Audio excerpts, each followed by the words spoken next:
Welcome to Second Take, the show that focuses on the issues behind the news. One cannot ignore the rising frequency with which shareholders in mining and exploration companies are stepping up and raising their voices to block deals they don't want or oust boards they don't like. And this is no more obvious than in JSE-listed Gold Junior, Simmer and Jack. Mining Weekly editor Martin Creamer is with me in the studio today to unpack the story. Welcome to the studio, Martin. Hi, Shannon. There was a mass resignation of 5 Simmer directors last week, with some saying it was related to BEE disputes and others saying it was a breach of their directors' fiduciary duties. Can you provide any clarity on the reasons? Well, it's as clear as mud what is going on. I mean, both sides are claiming to be right, and both sides seem intent on going their own course. The chairman, of course, wants to pull everything together again. Whether he will be able to is a moot point. You know, in the days gone by, if you saw a takeover coming, it would happen very, very quickly, and it was very, very clean cut. It was precise. I mean, we saw with the Rand Mines takeover in the mid-90s with the late Brett Kebbel and Peter Flack. You know, when they went in to voice their disapproval, it meant that they had majority backing. And they would just say to the chairman, on a point of order, Mr. Chairman, could you please vacate the chair? And he would say, well, on what issue? And they say, well, we've got the majority of shareholding. And you'd see the chairman step down and never see him again, and along with his management. Those clean-cut type of takeovers are not taking place at the moment. What we see now is you'd have a company that may not have a majority of people behind it, but they become very vocal. And this starts to rock the boat. And one doesn't know where the whole saga is going to end up, particularly with Simmers now. You know, you have a 22% shareholding there that has become very vocal. Perhaps they could convince the rest of the shareholders to come behind them. But if they don't, I think that this particular management is going to go forward. But can it do it in a way that makes value for shareholders if they don't resolve this dispute? I think the dispute has to be resolved. And in South Africa, our franchise is to resolve things. You know, we do it politically and we do it economically. Let's do it at micro level, at mining level, bring in an independent and let them sort the issue out.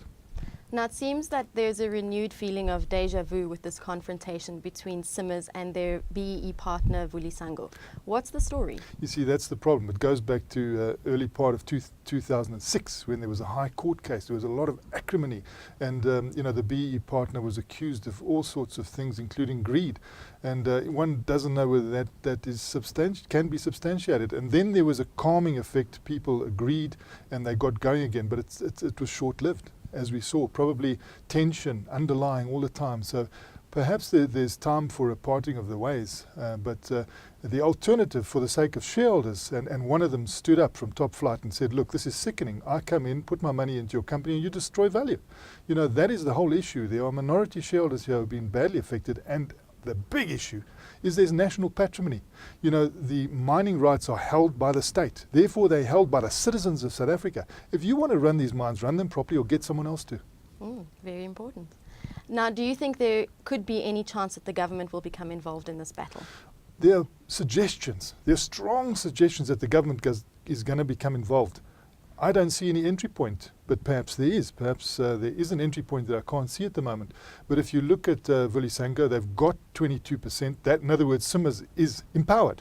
And they only have to have 15% by next year, so they're well ahead of the game. If you look at the social and labour plans, nobody said, hey, they've breached their social and labour plans. They're not doing to the community what they promised. Nobody's saying that. So what is going to be the entry point of government? You know, I can't see an entry point at the moment. Perhaps there will be, because you know, people are tending not to play the ball at the moment. They're playing the man, and perhaps there will be an emotional entry point, but I can't see a substantial legal one unless issues that have not been raised are raised in court. Now, who do you think Simmers could get to replace these directors? Well, you see, they are committed to transformation. I mean, both sides are committed to transformation. This is why it's regrettable. You know, you have both sides who really want to transform the mining industry in South Africa.